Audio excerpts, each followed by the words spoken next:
वर्धा जिल्ह्यातील पुलगाव येथील नदी फैल परिसरात शिवशंकर कावड यात्रेच्या तयारी दरम्यान सुरक्षित ठेवलेली जड कावड खेळताना अंगावर कोसळल्याने 6 वर्षांच्या अधिराज पाटील या एकाच मुलाचा जागीच मृत्यू झालाय।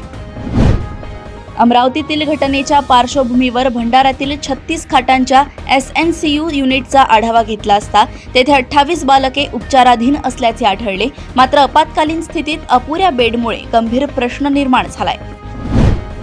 गोंदिया तालुक्यातील कुदमा प्रतापबाग नवीन रेल्वे मार्गासाठी जमिनी संपादित करताना अतिशय कमी मोबदला दिला जात असल्याचा आरोप करत कटंगी येथे शेतकऱ्यांनी सभेचे आयोजन करून 31 ऑगस्ट रोजी रास्ता रोकोचा इशारा दिला।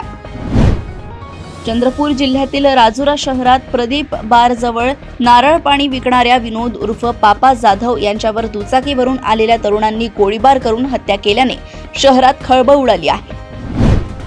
गडचिरोली जिल्ह्यातील चामोर्शी ग्रामीण रुग्णालयात दाखल जिजा सातर या गरोदर महिलेला 5 तास स्त्रीरोग तज्ज्ञ न मिळाल्याने तिची प्रकृती बिघडली व उपचारादरम्यान माय लेकराचा मृत्यू झाल्याने नातेवाईकांनी संताप व्यक्त केलाय।